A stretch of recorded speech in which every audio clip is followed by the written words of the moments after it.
नमस्कार, आप देख रहे हैं इंडिया बोल रहा है। मैं हूं आपके साथ विवेक शांडिल्य। मिडिल ईस्ट में शांति के प्रयास लगभग खत्म नजर आ रहे हैं। ईरान और अमेरिका के बीच तनाव एक ऐसे मोड़ पर है जहां से वापसी का कोई रास्ता नहीं दिख रहा। ईरान की सड़कों से लेकर सत्ता के गलियारों तक सिर्फ एक गूंज है, खून के बदले खून और सुप्रीम लीडर के बदले सुपर पावर का लीडर। ट्रंप के जो भी अरमान ईरान के साथ किसी नई डील को लेकर थे, उन पर पानी फिर चुका है। ईरानी आवाम के दिलों में अमेरिका के खिलाफ सिर्फ और सिर्फ गुस्सा, आग और जहर कूट कूट कर भरा है। ईरान की आम जनता का मानना है कि अमेरिका की वजह से ईरान ने अपनों को खोया है, बहुत कुछ खोया है। ऐसे में अब अमेरिका से समझौते का सवाल ही पैदा नहीं होता है। आईआरजीसी और मुश्तबा खामेनेई ने साफ ऐलान कर दिया है कि जो भी अमेरिका से डील की पैरवी करेगा उसे भारी कीमत चुकानी होगी। मैसेज क्लियर है, जो अमेरिका का यार बनेगा वो आईआरजीसी का ईरान का गद्दार कहलाएगा और तेहरान उसका शिकार करेगा। और इसी चेतावनी में यह भी साफ कर दिया गया है कि ईरान अब किसी भी दबाव के आगे झुकने वाला नहीं है। जबकि सोशल मीडिया पर बार बार यह खबर फैलाई जा रही है कि ईरान के अंदर इस बात को लेकर दो फाड़ है, ईरान में दो धड़े बनते जा रहे हैं, जबकि पूरी हकीकत यह नहीं है। तो पूरी हकीकत क्या है? क्या ईरान में अमेरिका को लेकर दो फाड़ है, दो धड़े हैं? हुआ क्या है? अब्बास अरागची जो अमेरिका से अब तक डील करते आ रहे थे, बातचीत करते आ रहे थे, और साथ ही साथ पेजेश्कियान, तो इन लीडर्स के खिलाफ ईरान के लोगों में बहुत आक्रोश है, क्योंकि ईरान के लोगों को लगता है कि ये बेवजह अमेरिका से डील करने की कोशिश में लगे हुए हैं, जबकि ईरान के लोगों को डील चाहिए ही नहीं। ईरान के लोग सिर्फ और सिर्फ विशुद्ध जंग चाहते हैं। ईरान में विदेश मंत्री अब्बास अरागची को हटाने की तैयारी की जा रही है, यह भी सोर्सेज के हवाले से जानकारी मिल रही है। आईआरजीसी और ईरान के संसद, जो ईरान के जो सांसद है अरागची, उससे मुश्तबा आईआरजीसी बहुत नाराज है। अब्बास अरागची के खिलाफ महाभियोग लाने तक की तैयारी की जा रही है, क्योंकि अब्बास अरागची लगातार डील की पैरवी कर रहे थे और मुश्तबा खामनेई और आईआरजीसी देश के सेंटिमेंट को समझ रहे हैं, और अगर वो ऐसा नहीं करेंगे तो हो सकता है कि आईआरजीसी का रिजीम ही खतरे में आ जाए। मुश्तबा और आईआरजीसी के ऐलान और अंदरूनी गुस्से का असर दिख रहा है। इससे पहले राष्ट्रपति मसूद पेजेश्कियान भी अमेरिका से बातचीत का राग अलाप रहे थे, लेकिन जनता का उबलता गुस्सा देख वो बैकफुट पर चले गए, क्योंकि ईरान ने पूरी तरह कमर कसी हुई है कि ईंट का जवाब पत्थर से ही दिया जाएगा। इतिहास गवाह है कि जब जनता का आक्रोश और सेना का बारूद एक साथ मिलता है तो बड़े से बड़े महाशक्तियों के साम्राज्य ढह जाते हैं। अमेरिका से समझौता ईरान को मंजूर क्यों नहीं है, इसको भी समझने की जरूरत है। सबसे पहले तो उनके पूर्व supreme leader Ayatollah Ali Khamenei की हत्या, और इसके अलावा कई शीर्ष नेता और कई शीर्ष सैन्य कमांडरों की मौत। ईरान का दावा है कि अब तक 3600 से ज्यादा लोग अमेरिकी इजरायली हमले में मारे जा चुके हैं, और अमेरिका और इजरायल ने बेगुनाहों का खून बहाया है। ईरान को लगभग 200 अरब डॉलर यानी कि करीब 23 लाख करोड़ रुपए का आर्थिक नुकसान भी झेलना पड़ा है। और ईरान के इस कड़े रुख ने साफ कर दिया है कि मिडिल ईस्ट में अमेरिका का दबदबा आखिरी सांसें गिन रहा है। अब 6 तस्वीरें आपको दिखाते हैं जुलाई 2026 की, जब खामेनेई की अंतिम यात्रा में ईरानी राष्ट्रपति पेजेश्कियान के खिलाफ लोगों का गुस्सा फूटा। पहली तस्वीर जो इस वक्त है वो आप देख रहे हैं, पेजेश्कियान से किस तरह से लोग उलझ गए और उनके ऊपर स्याही फेंकने की कोशिश की गई, उनको सरे बाजार रुसवा किया गया। आरोप यह था कि पेजेश्कियान अमेरिका से डील की वकालत करते थे, जिससे ईरानी नाराज है और वो इजराइल और अमेरिका को गद्दार मानते हैं, इसलिए पेजेश्कियान की डील वाली लाइन से नाखुश थे। तो इसे क्या माना जाए कि ईरान में जो पॉलिटिकल लीडरशिप थी वो पूरी तरीके से कोलैप्स कर चुकी है और पूरा मामला जो है वो अब आईआरजीसी के हाथों में। बातचीत करने के लिए मेहमानों का एक बड़ा पैनल हमारे साथ है। विंग कमांडर आरुख शाह हैं, बहुत स्वागत है आपका। कैप्टन श्याम कुमार है हमारे साथ, बहुत स्वागत है आपका। प्रोफेसर मनोज कुमार है हमारे साथ, बहुत स्वागत है आपका। भरत बरई, जियो पॉलिटिकल एक्सपर्ट, अमेरिका से लाइव, आपका भी बहुत स्वागत है। सबसे पहला सवाल मेरा आरुख शाह जी आपसे है, पॉलिटिकल लाइन खत्म हो चुकी है और अब जो अमेरिका को डील करनी है वो आईआरजीसी से करनी है और मुश्तबा खामनेई से करनी है, और मुश्तबा खामनेई मुझे लगता है वही भाषा बोलेंगे जो आईआरजीसी बोलेगा। जी विवेक जी नमस्कार। इसमें कोई शक नहीं है कि वहां पर जो मॉडरेट्स थे जैसे पेजेश्कियान और अरागची, वो मार्जिनलाइज हो गए हैं और उनके कुछ कारणों से आईआरजीसी और मुश्तबा बहुत ही नाराज है। जिसमें पेजेश्कियान से नाराजगी इस बात की है कि बार बार वो धमकी देते हैं कि मैं इस्तीफा दे दूंगा, और इस बार मुश्तबा साहब ने बोल दिया कि आप इस्तीफा देंगे तो मैं इस बार आपको मनाने नहीं आऊंगा, एक्सेप्ट कर लूंगा, स्वीकार कर लूंगा इस्तीफा। दूसरी तरफ अरागची का जो इशू है वो काफी लंबा चौड़ा है, क्योंकि ऐसा शक जताया जा रहा है कि जो चैनल 14 है इजराइल का, उसने ये बात बताई है कि ये जो अंडरहैंड डीलिंग हो रही है इनडायरेक्ट अमेरिका के साथ, ट्रम्प के साथ, वो अरागची का उसमें हाथ है। ये शंका, इसकी पुख्ता खबर मिल गई है मुश्तबा को कि क्योंकि कतर, पाकिस्तान और जो दूसरे देश हैं, इनके विभिन्न दूतों के माध्यम से और कई बार अरागची साहब जो है वो विटकॉफ और जारेड कुशनर के साथ इनडायरेक्ट कांटेक्ट में रहे हैं। और इस समय जो बार बार ट्रम्प बोल रहे थे कि ईरान से उनकी वार्ता चल रही है, वो शायद अरागची से ही इनडायरेक्ट रूप से चल रही थी। इसकी खबर मिलते ही वो काफी भड़क गए हैं और हो सकता है अरागची पर महाभियोग लगाने की भी मांग उठ रही है, और कहां तक वो होता है ये तो आने वाला समय बताएगा। तो अभी जो है वो आईआरजीसी ने अपनी पकड़ काफी मजबूत कर ली है, साफ साफ बता दिया है कि सिक्योरिटी का क्षेत्र हो या पॉलिसी डिसीजंस हो या फॉरेन अफेयर्स हो, हर एक चीज में, किसी भी चीज में वहां के राष्ट्रपति और वहां के विदेश मंत्री की सुनी नहीं जाएगी। जो आईआरजीसी बोलेगा, जो मुश्तबा साहब बोलेंगे, वही बात आगे बढ़ाई जाएगी।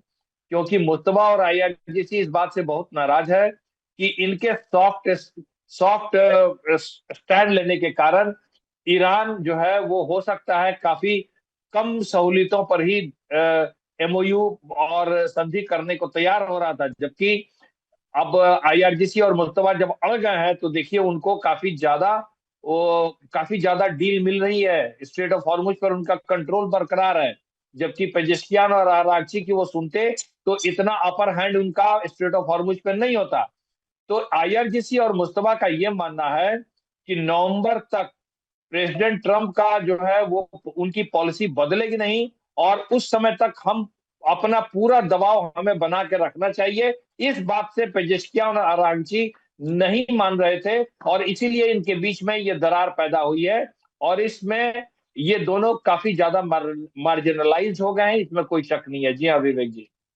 वो तो अभी तक ठीक था कि आप जो है पॉलिटिकल लीडरशिप के साथ डील कर रहे थे, लेकिन कैप्टन श्याम अब क्या होगा? अब तो हार्डलाइनर्स के साथ डील करनी पड़ेगी।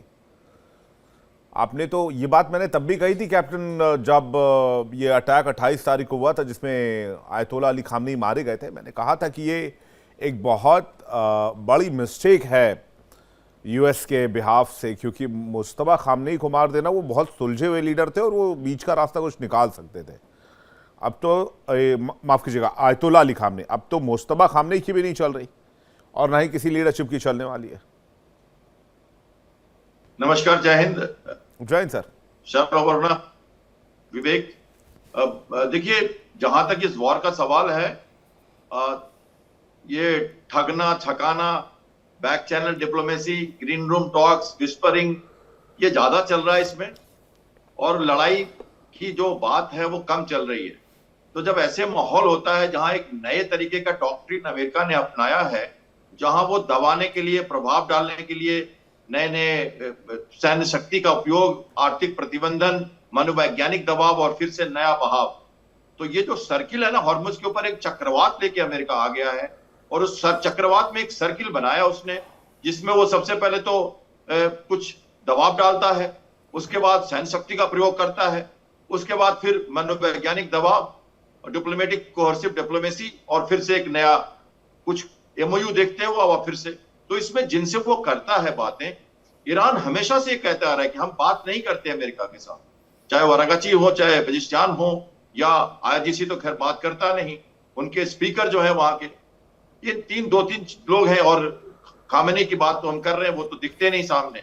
तो किसी से बात आज तक टेबल पे जब आप बात देखते हो तो किससे संदेह हो और किससे ट्रस्ट हो, ये क्लियर अमेरिका को कभी हुआ नहीं। और बाय द वे, अमेरिका यही चाहता है, वो कभी भी एमओयू के लिए कभी तैयार है नहीं, इसलिए ऐसे मोहरे उसने शुरू से बनाए। इनफैक्ट पहले 10-15 दिनों में आपने सुना होगा, खामेनी को तो मारा गया क्योंकि वहां पे उनके रिजिम टारगेट की बात रेडिकलाइजेशन के फोर्स को डिस्ट्रॉय करने से शुरुआत की थी अमेरिका ने, क्योंकि 12 दिन के वॉर में कुछ हुआ नहीं, और उस समय मोसाद और इजराइल का भी प्रेशर बहुत जबरदस्त था। लेकिन धीरे धीरे अमेरिका को पता है कि विजिबल जो एम्स उसके हैं वो तो हॉर्मुज है, बाकी सब इनविजिबल एम है। ये रिजीम चेंज, रेडिकलाइजेशन को मारना, अमेरिका की जो नई डॉक्ट्रिन है उसके हिसाब से वो हिट एंड रन की पॉलिसी में कहने का मतलब आएगा, आपको दबाएगा, जरूरी नहीं है कि उसकी एक विजिबल विजय दिखे आपको, ऐसा नहीं है वॉर आज का कि कोई विजिबल विजय दिखे आपको, लेकिन हाँ, मनोवैज्ञानिक दबाव, परेशानी और एक तरह से संघर्ष में डालना और देर तक आपको परेशान करके रखना भी एक जीत के रूप में अमेरिका मानता है। अब वो इराक और अफगानिस्तान की बातें नहीं करता है। इसके कारण ये जो लीडर्स हैं इनके, किससे बात करे, कितना करे, अलग अलग रास्ते पे फिसर डाल के आईआरजीसी पॉलिटिकल क्राइसिस को भी उत्पन्न करके और प्रेसिडेंट को अलग थलग करके बैक चैनल डिप्लोमेसी में कभी अरागची को लेना, पाकिस्तान भी उनको अभी तक मान रहा है कि आप हमारे यहाँ आइए, कुछ लोग कहते हैं इम्पीचमेंट करो, कुछ लोग कहते हैं रहने दो। तो ये सारी चीजें इसलिए हो रही है कि अमेरिका ये चाहता है, और इसकी चाहत को वो मनोवैज्ञानिक ढंग से कॉग्निटिव वॉरफेयर के रूप में इस्तेमाल करते हुए लगातार पेनिट्रेट कर रहा है उनके पॉलिटिकल सिस्टम में, क्योंकि लड़ना नहीं है उसे, ऑल आउट वॉर में जाना नहीं है। तो यही तरीका है, तो हमें समझना पड़ेगा और इसको वस्तुस्थिति को थोड़े से ध्यान से आकलन करना होगा, जल्दीबाजी में नहीं, क्योंकि अभी बहुत सारे हमें नहीं ज्यादा ये चाहत कुछ ज्यादा महंगी पड़ रही है, ख्वाहिश कुछ ज्यादा महंगी पड़ रही है यूएस को, अगर इस तरह की चाहत है तो। प्रोफेसर मनोज कुमार, इसको कैसे देखते हैं आप? देखिए विवेक जी, ये युद्ध जब से चला आ रहा है उसके बाद से अब जितने भी जो ट्रम्प कार्ड थे इस पूरे युद्ध के, चाहे ईरान की बात कर ले या अमेरिका की बात कर ले, तो एक एक करके ओपन होने लगा है। जो जो हिडन प्लेयर्स थे वो सब निकल के आने लगे हैं, और ईरान अभी आज के डेट में बिल्कुल ऐसी स्थिति में पहुंच चुका है कि वो अमेरिका से बिल्कुल बात करने की स्थिति में नहीं है और नहीं बात करेगा। क्योंकि आप देख सकते हैं कि जिस तरीके से उसने पूरे अपने प्रॉक्सी को, वो चाहे रेड सी को लेके हो या खास करके स्टेट ऑफ हॉर्मुज पे ओमान के साथ हो, क्योंकि उसके लिए जीवन और मरण का प्रश्न है। स्टेट ऑफ हॉर्मुज उसका लाइफ लाइन है, उसका ऑक्सीजन है, वो कभी छोड़ नहीं सकता है। और अमेरिका ने जिस तरीके से वहां पे नाकेबंदी करने का प्रयास किया अपने नेवल सील के माध्यम से, और जिसको एक एक करके ईरान के आप समझ सकते हैं कि जिस तरीके से वहां पे बढ़त बना के रखा, वो शायद अमेरिका के और खास करके पेंटागन के जितने उसके थिंक टैंक इस चीज को समझ चुके हैं। और आप देख सकते हैं कि अमेरिकन आर्मी एक फीडबैक ले रही है, और आज तक के इतिहास में शायद मुझे लगता है कि इस तरीके की घटनाएं पहली बार अमेरिका के साथ हो रहा है कि उसके अपने आर्मी से, वहाँ के जो भी डिफेंस एक्सपर्ट है उनसे फीडबैक ले रहा है कि हमें ईरान में किस तरीके से अटैक करना है। तो इसी से आप अंदाजा लगा सकते हैं कि अमेरिका इस ऑपरेशन एपिक फ्यूरी में आया तो था कुछ हासिल करने के लिए, लेकिन आज वो बिल्कुल खाली हाथ वापस लौट रहा है। और ईरान में जिस तरीके से जब से अली खमेनी का जो एलिमिनेशन हुआ और उस खास करके शहादत के बाद से जो पब्लिक सपोर्ट मिला है, और उसमें जितनी जो कमजोर कड़ियां हैं, चाहे अरागची हो या पेजेश्कियान हो, ये कहीं ना कहीं हो वहाँ की जनता के बिल्कुल रडार पे हैं, और शायद आप देख सकते हैं कि उनके खिलाफ में प्रोटेस्ट भी हो रहे हैं। तो मुझे लगता है कि आने वाले समय में जिस तरीके से आईआरजीसी ने अपनी बढ़त बनाई है, वहाँ के लोगों में जो अपनी एक साख पैदा की है, और एक नेशनल इंटरेस्ट को ध्यान में रखते हुए संप्रभुता को स्थापित करने के लिए जो उससे सपोर्ट मिल रहा है वो कहीं न कहीं ईरान को एक बहुत ही ज्यादा बढ़त दिखा रहा है। और शायद इसीलिए आप समझ सकते हैं कि ये जो स्थिति है कहीं से बातचीत संभव होने वाली है नहीं। मिडिल ईस्ट का भी पोजीशन आप देख सकते हैं, गल्फ के देशों का भी पोजीशन देख सकते हैं कि किस तरीके से वहां से आर्मी बेस से अपने सारे जो भी उनके डिफेंस के जो प्रोडक्ट्स थे वो सब एक एक करके डिस्ट्रॉय किया। तो मुझे लगता है कि ये अब, और जैसा कि अभी हमारे पूर्व डिफेंस एक्सपर्ट बता रहे थे कि वहां पे नवंबर तक जो चुनाव होने वाले हैं अमेरिका में वो कहीं ना कहीं ट्रंप को और कमजोर करेंगे। एक और इसमें जो सबसे मेजर इंसिडेंट हुआ आप समझ सकते हैं कि 50 स्टेट है अमेरिका में, वहां के 25 राज्यों ने जिस प्रकार से वहां के कोर्ट में ट्रंप के खिलाफ में जो केस किया है वो कहीं ना कहीं उनके खिलाफ होते हुए जा रहा है। तो मुझे लगता है कि अमेरिका और ट्रंप बुरी तरीके से इस युद्ध में घिर चुके हैं और ये जो स्थिति अभी दिख रही है ईरान इसमें और आगे बढ़त बनाएगा और धीरे धीरे जो कमजोर कड़ियां हैं ईरान की और खास करके अमेरिका की वो धीरे धीरे एक्सपोज होंगे। लेकिन एक चीज के लिए आप विवेक जी एक चीज कहना चाहूंगा जी, क्या लीजिए इजराइल की जो पोजीशन है, क्योंकि इजराइल की भी सर्वाइवल की लड़ाई है और शायद यही स्थिति यही कारण है कि अमेरिका इससे बैक ट्रैक हो नहीं पा रहा है और उसमें बिल्कुल जो स्थिति बन रही है इसमें इजराइल को भी हमें देखना होगा कि आने वाली स्थिति में उसका मूव क्या होता है। जी, जिस IRGC के खिलाफ अमेरिका ने 3-3.5 दशक तक लड़ाई लड़ी, अब उसी IRGC से बातचीत करनी होगी अगर होर्मुज का रास्ता खुलवाना है तो। बरई साहब, ये तो वैसे ही हुआ कि भाई आसमान से गिरे खजूर में लटके। देखो, मैं दूसरे एंगल आपको बताऊं जी, अमेरिका के डोमेस्टिक पॉलिसी में ईरान वॉर वो छोटा फैक्टर है। मैं ऐसा नहीं बोलता कि नहीं है, लेकिन जो अमेरिका के घरेलू मामलों है, हेल्थ केयर है, उसके फूड स्टैम्प का सवाल है, उसके टैरिफ लगा रहे हैं, महंगाई है, वो सब मामले ज़्यादा इलेक्शन में आएंगे। 90% उसका होगा। हाँ, ट्रंप साहब अनपॉपुलर है because of his domestic policies और उसकी भाषा से ये सबका इंसल्ट करते हैं। हम बोलते हैं इक्वल अपॉर्चुनिटी ऑफेंडर, सबका करते हैं। अच्छा, जब ये हॉर्मुज का सवाल है, ये ईरान के हाथ में, ये मामला जो हाथ में आया है अभी 1 या 2 साल तक रहेगा। अभी आप देखो, सेंटकॉम ने तो कल अनाउंस किया कि ये 3 महीने में करीब 1000 शिप वहाँ से पास हुए सदर्न कॉरिडोर से, जो ओमान से चल रहा है। तो सत्य क्या है मैं तो नहीं बता सकता, लेकिन सेंटकॉम ने ऑफिशियली बोला कि 1000 शिप्स वहाँ से पसार हुए हैं। तो वो क्या करते हैं, अपना जो ट्रैकिंग है वो बंद कर देते हैं, रात को वहाँ से निकल जाते हैं। अगर कोई डिटेक्ट हो गया तो उसके पर हमला हो भी जाता है, लेकिन उनका मानना है कि वो तो शिप्स वहाँ जा रहे हैं। दूसरा, पाइपलाइन सऊदी अरेबिया के पाइपलाइन है, यूनाइटेड अमीरेट की पाइपलाइन है। अब हूथी हमला करते हैं। हाँ, उन्होंने कल बोला कि हमने सऊदी अरेबिया के एक टैंकर पर हमला किया, लेकिन आप देखो रेड सी में से टैंकर नॉर्थ में सुएज कैनाल से जा सकता है, सुपर टैंकर वहाँ से नहीं जा सकते विथ फुल लोड। तो अब क्या किया है कि वहाँ से 2 मिलियन टन का जो सुपर टैंकर होता है उसमें से 1 मिलियन टन निकाल देते हैं सुएज कैनाल के पहले। इजिप्ट ने पाइपलाइन बना रखी है, $1 मिलियन बैरल पाइप से जाता है। जब हल्का हो जाता है शिप सुपर टैंकर, उसमें 1 मिलियन बैरल हो जाता है, दूसरे जहाँ पहुँच जाते हैं सुएज कैनाल के, तो फिर वो 1 मिलियन बैरल लोड करते हैं। तो सुपर टैंकर अभी इस तरह से सुएज कैनाल से जा रहे हैं। इसीलिए आप देखें तो ऑयल की प्राइस 150 या $170 नहीं हुई, क्योंकि ऑयल सब लीकेज होता है, वहाँ से दूसरे रास्ते से निकलता है। जब और भी पाइपलाइन एक्टिव होगी तो ये ईरान का जो सर हुक्म का पत्ता है स्ट्रेट ऑफ हॉर्मुज, वो तो बहुत कम हो जाएगा। मतलब आप कह रहे ईरान बहुत ज्यादा मैटर नहीं करता यूएस के लिए, क्या आलोक जी आप इस बात से सहमत हैं? विवेक जी, देखिए, ईरान का मैटर तो करेगा, ईरान मैटर करेगा। इनकी बात भी सही है कि बहुत सारे दूसरे डोमेस्टिक इश्यूज हैं अमेरिका के जो वहां पे हावी रहते हैं। वहां का उनका जो लिविंग स्टैंडर्ड्स है, वहां की टैक्सेशन पॉलिसी है, वहां के जो इन्फ्लेशन रेट्स है, वो सब भी मायने रखते हैं। लेकिन ईरान से एक पब्लिक ओपिनियन तो वहां जरूर बिल्डअप हो रहा है। लेकिन हम जितना समझते हैं कि ईरान से ही सब कुछ प्रभावित होगा, वैसा नहीं है। ईरान एक फैक्टर होगा कई फैक्टर्स के बीच में। और मैं ये बताना चाहूंगा विवेक जी कि देखिए हुआ क्या है, ये एक और इंफॉर्मेशन देना चाहूंगा कि अरागची के साथ ज्यादा ये भड़क क्यों गए हैं।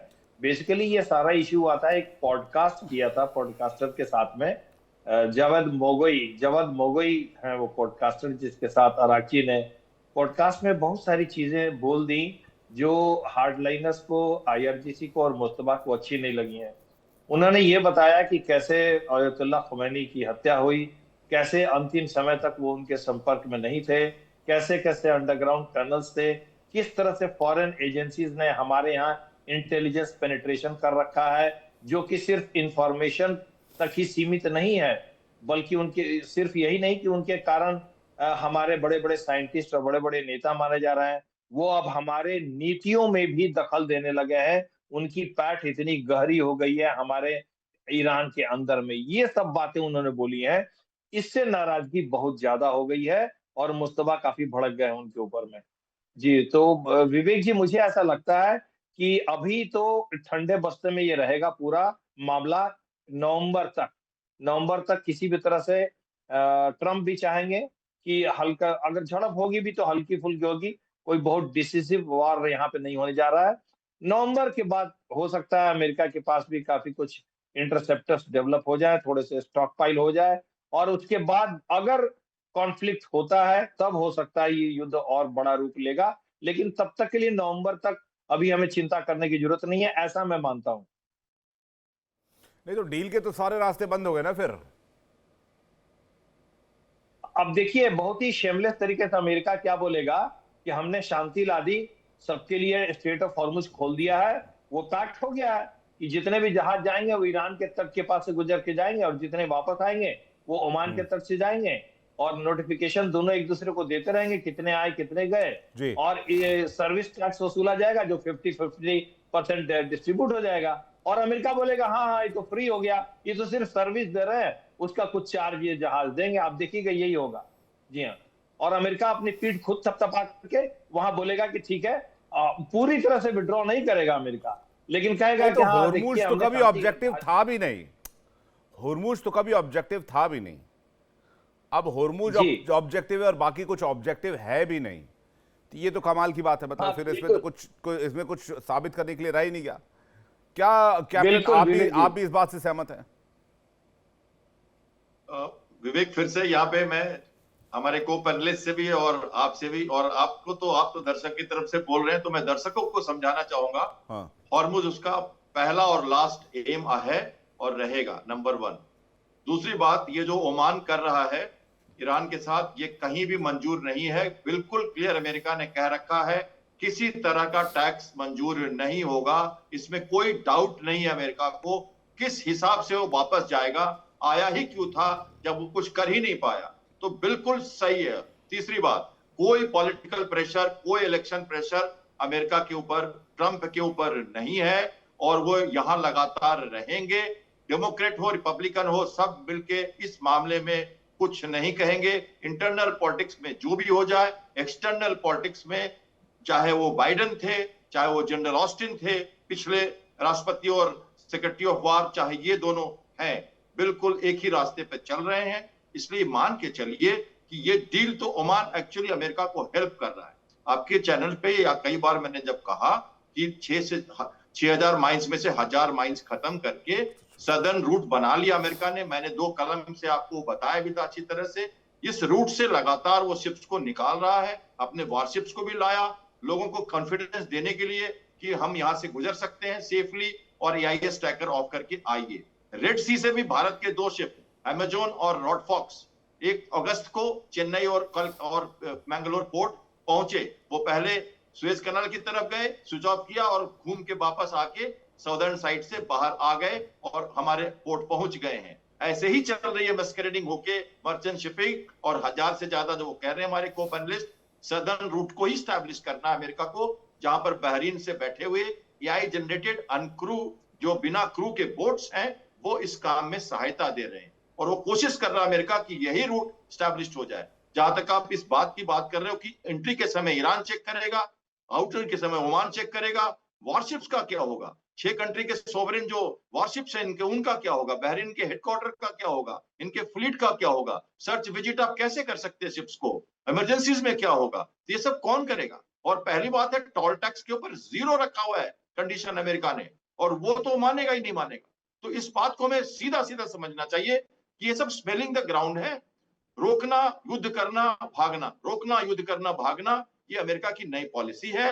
इसी पॉलिसी में आप थू थू करते रहिए, हम भी थू थू करते रहे। बुरा लगता जरूर है, मैं अमेरिका का समर्थक नहीं हूं, पर ये पॉलिसी मैं कोशिश कर रहा हूं लगातार 3 महीने से समझाने का कि अमेरिका ऐसे लड़ेगा। उसे बुरा नहीं लगता जब वो कोई कहता है कि वो हार गया, कोई फर्क नहीं पड़ता। क्योंकि देखिए मैं आपको बताऊं, आर्थिक प्रतिबंध, सैन्य शक्ति और मनोवैज्ञानिक दबाव या युद्ध या समुद्र पर नियंत्रण, इन तीनों के साथ जब लड़ाई होती है जो अमेरिका ने इस बार ठानी है, तो बाजार, बंदरगाह और मनोविज्ञान तीनों प्रभावित होता है। और ये कर रहा है अमेरिका। समुद्र पे संतुलन होना बहुत मुश्किलात बात है जिसमें दूसरे कंट्री अफेक्टेड होती है। अमेरिका को मालूम था जब वो वहां पे आया था, उसे मालूम है ब्लॉकेट का मतलब क्या होता है, और ये सब होगा। बाजार में उछाल कभी भी देखिए पेट्रोल कंट्रोल में है क्योंकि रूट्स बन चुके हैं। ये सब सोच के आया था। मैं आपको कह रहा हूं बार बार, 5 साल की तैयारी है और ये बाइडेन की तैयारी है। भले ना ये कोई कह सकता हो, लेकिन तैयारी तो उनकी थी। सब कुछ तो इजराइल के साथ उन्होंने किया, सारे एक्सरसाइजेज उन्होंने किए, ये सारे रूट्स पहले से रेडी थे, ये तो होना ही था। लेकिन कोई ये मानता नहीं कि ये हॉर्मुज की लड़ाई है। अरे एक्चुअली ये हॉर्मुज की लड़ाई है, बाकी सब इनविजिबल एम है। न्यूक्लियर तो करते रहेंगे, वो एस्केलेशन कितना होगा, कितना परसेंट रिच होगा, नहीं होगा, रिजिम चेंज होगा कि नहीं होगा, नो, विजय विजिबल जीत नहीं होगी आज के दिनों में कहीं भी किसी की भी, चाहे वो रशिया हो चाहे वो अमेरिका हो। विजिबल युद्ध नहीं होगा, विजिबल जीत भी नहीं होगी। ये दंड का समय है, ये दंड का की राजनीति है और वो दंड दे रहा। हमने यही किया पाकिस्तान के साथ, हमने यही किया था पाकिस्तान के साथ। सर्जिकल स्ट्राइक एक दंड था। ये जो अटैक किया हमने अभी, जो ऑपरेशन सिंदूर हुआ, वो आपने कहा दंड दे रहा, किस बात का दंड? सुनिए प्रोफेसर मनोज कुमार, ये नैरेटिव उसने ये बनाया है कि रोक स्टेट है, न्यूक्लियर कैपेबल हो जाएगा तो हुती, हमास और हिजबुल्लाह को समर्थन करेगा, जो विश्व के लिए खतरा है। जीसीसी उसको सपोर्ट करता है। इस नैरेटिव के साथ वो डकैत हो या लूटिंग करने आया हो, नैरेटिव तो यही है उसकी। ठीक है मनोज जी। देखिए विवेक जी, अभी हमारे सीनियर डिफेंस श्यामा जी ने जो बात रखी वो बिल्कुल एक नया, एक तरीके से आप समझ सकते हैं कि डिफेंस के जो इंटरनल जो पोजीशनिंग होती है उसको आज हम सबके सामने रखा है। लेकिन मैं एक चीज कहना चाहूंगा कि आज का जो ग्लोबल वर्ल्ड है वो सूचना का युग है और इंफॉर्मेशन वार और इंफॉर्मेशन इकोनॉमी, टेक्नोलॉजी ये चलता है। ठीक है, अमेरिका नो डाउट आज वर्ल्ड का सबसे नंबर 1 पोजीशन रखने वाला देश है, लेकिन परसेप्शन बहुत मैटर करता है। और आज का जो परसेप्शन बना है इस मिडिल ईस्ट क्राइसिस में, जिस तरीके से ऑपरेशन एपिक फ्यूरी के तहत इजराइल और अमेरिका दोनों ईरान पे जो अटैक किए, और आप समझ सकते हैं कि इसका खामियाजा पूरे वर्ल्ड में उसको देखने को मिलेगा। वो ठीक है, आज के डेट में वहां पे ऑब्वियस है कि हम डिफेंस में ईरान की तुलना अमेरिका से नहीं कर सकते हैं, लेकिन जो वस्तु स्थिति हम सबको देखने को मिल रही है, जो ग्राउंड ऑपरेशन जिस तरीके से ईरान और खास करके मिडिल ईस्ट के देशों का जो ट्रस्ट कम हुआ है अमेरिका से, आप समझ सकते हैं कि इसका लॉन्ग टर्म इफेक्ट होगा। अगर हम first world war, second world war की बात करें तो आज भी हम चर्चा करते हैं कि उस समय क्या हुआ था, हिटलर ने क्या किया था, जर्मनी ने क्या किया था, मुसोलिनी ने क्या किया था। लेकिन आज जिस तरीके से अमेरिका पहली बार आप समझ सकते हैं कि इस बेल्ट में आके जैसे घिरा है, और ऐसा नहीं है कि उसका आर्थिक नुकसान नहीं हो रहा, आज उसको अपने बेस वहां से गल्फ के देशों से हटाने पड़े और शायद आज तक ऐसी स्थिति नहीं बनी थी।